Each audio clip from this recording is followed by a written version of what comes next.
Halo teman-teman, hari ini kita akan membahas tentang MAF training. Sebenarnya udah lama banget nih orang-orang suruh bahas, tapi ya karena saya bukan penganut MAF gitu ya.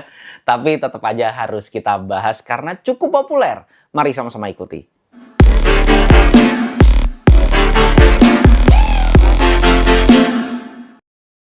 Sebelumnya saya ingin ngasih tahu terlebih dahulu bahwa saya ini bukan atlet, saya juga bukan pelatih, jadi apapun yang saya sebutkan dalam video ini adalah murni pendapat pribadi saya sebagai pelari jelata. Bagi teman-teman yang masih belum subscribe, klik tombol subscribe yang warna merah yang di bawah ini, biar saya makin semangat untuk membuat video-video bermanfaat buat teman-teman sekalian, dan biar nggak ketinggalan kalau misalnya saya upload video baru tentunya seputar dunia lari. MAF Training, Maximum Aerobic Function, adalah metode latihan yang dikembangkan oleh Dr. Phil Maffetone. Jadi kenapa bisa MAF training? Karena dari penemunya, namanya Maffetone, Dr. Maffetone ya.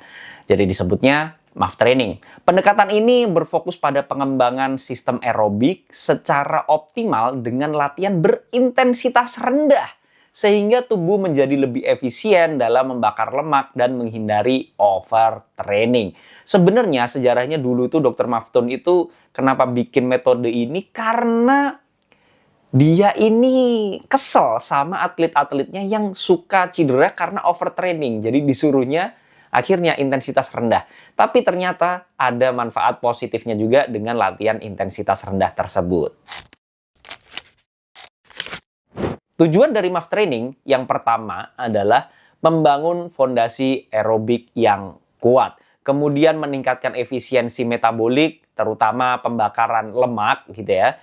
Terutama resiko cedera dan juga kelelahan kronis atau overtraining. Kemudian mengoptimalkan performa dalam jangka panjang secara sustainable. Untuk MAF training sendiri itu ada rumusnya, rumus detak jantungnya ya. Jadi MAF heart rate itu sama dengan 180 dikurangi usia. Jadi 180 ya batasnya. Itu dikurangi usia. Contoh, kalau misalnya usianya 30 gitu ya. Ya 180 dikurangi 30 jadi 150 untuk batas heart rate-nya. Tapi ada beberapa modifikasi berdasarkan beberapa kondisi nih.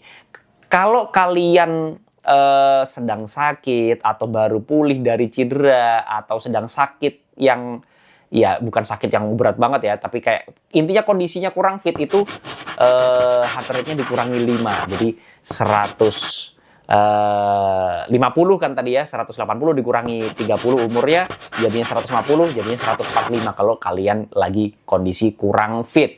Tapi beda kalau kalian misalnya udah terbiasa lari, atau kalian misalnya atlet, kalian lari yang performanya stabil, latihan kalian juga udah lama, itu heart rate kalian boleh ditambahkan 5. Contohnya tadi 180 dikurangi 30 umurnya jadi 150, ditambahkan dengan 5 jadi 155. Tapi kalau kalian itu baru pemula atau nggak pernah latihan aerobik sebelumnya, intinya ya benar-benar baru mulai, ya tidak ada penambahan atau pengurangan. Cukup tadi 180 dikurangi 30 atau umur kalian. Angka yang didapatkan dari rumus tadi itu adalah batas atas denyut jantung selama latihan MAF kalian. Jadi jangan melebihi itu. Kurang malah boleh, tapi kalau lebih dari batas yang udah ditentukan dari rumus tadi, itu pantang banget dalam MAF training. Ciri-ciri latihan MAF training. 100% dilakukan di bawah atau di sekitar MAF heart rate yang tadi ya, yang udah disebutkan sebelumnya. Bisa dalam bentuk lari, bersepeda, berenang, atau mungkin juga power walk gitu ya, atau jalan cepat. Itu diikuti dalam jangka yang panjang, bisa 3-6 bulan atau bahkan lebih untuk seluruh pola latihannya gitu ya. Umumnya tanpa latihan intensitas tinggi, terutama di awal fase. Hal-hal positif dari MAF training atau manfaat yang bisa kita dapatkan. Yang pertama adalah meningkatkan efisiensi aerobik. Tubuh jadi lebih pandai membakar lemak.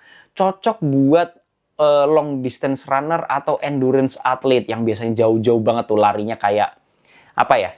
Kayak ultra runner gitu lah. Kurang lebih seperti itu.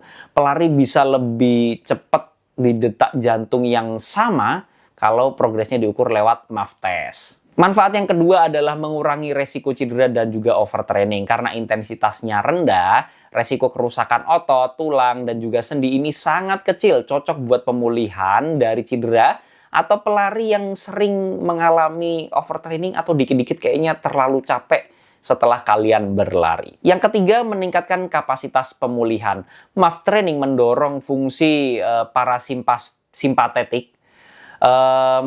Jadi kalau kalian relaksasinya itu akan lebih maksimal gitu ya, membantu pemulihan secara ya setelah aktivitas berat atau setelah kita beraktivitas fisik atau mungkin berkompetisi. 4, mengajarkan kesabaran dan disiplin. Ini MAF banget lah ya.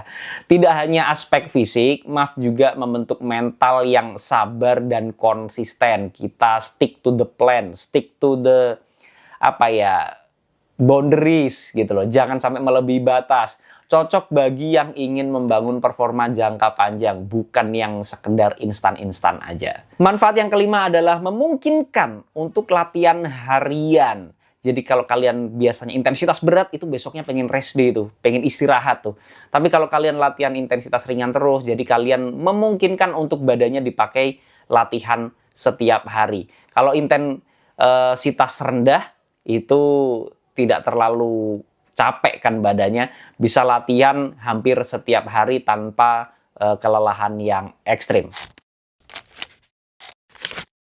Tapi ada beberapa hal negatif atau keterbatasan dari MAF training yang mana ini adalah penyebab utama kenapa saya bukan penganut MAF training. 1, progres latihan lambat dan membosankan karena butuh waktu berbulan-bulan untuk melihat peningkatan yang signifikan gitu ya. Lari itu terasa ya mungkin terlalu pelan bagi sebagian orang, apalagi di awal fase, sering harus jalan bahkan jika melewati heart rate MAF-nya yang tadi, batasnya tadi.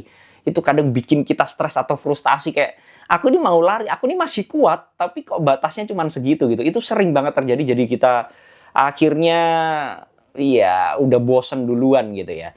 Kemudian yang kedua adalah kurang melatih sistem anaerobik. Tidak cukup stimulus untuk meningkatkan VO2 max, speed atau bahkan power output-nya.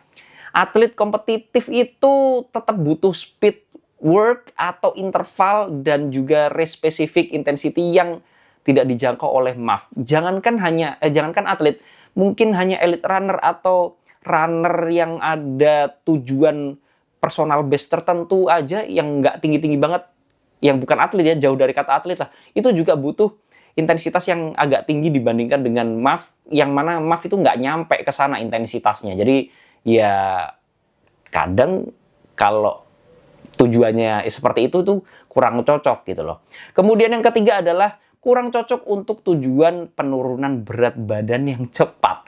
Meski membakar lemak dengan efisien, total kalori terbakar per menit lebih rendah dibandingkan dengan latihan dengan intensitas yang tinggi, contohnya interval. Untuk penurunan berat badan cepat, pendekatan ini mungkin kurang agresif lah, kurang cepat lah ya.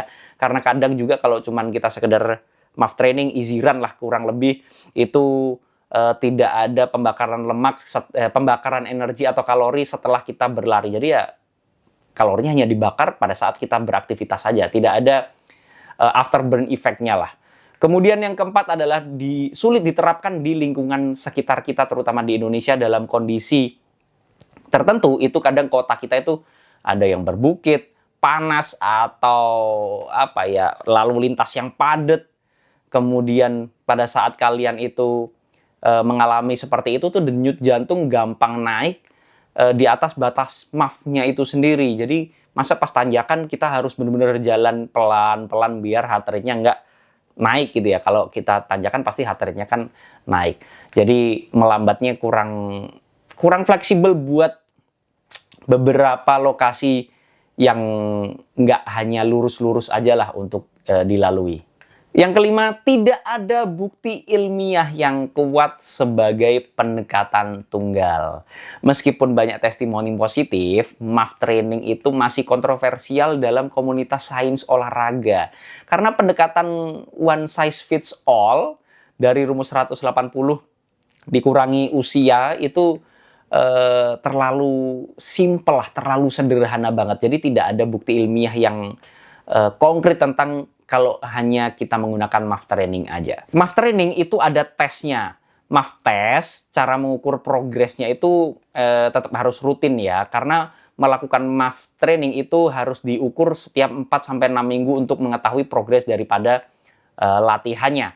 Yang pertama, lari sejauh 3-5 km di lintasan datar dengan detak jantung tetap pada MAF heart rate, itu dapat berapa gitu ya.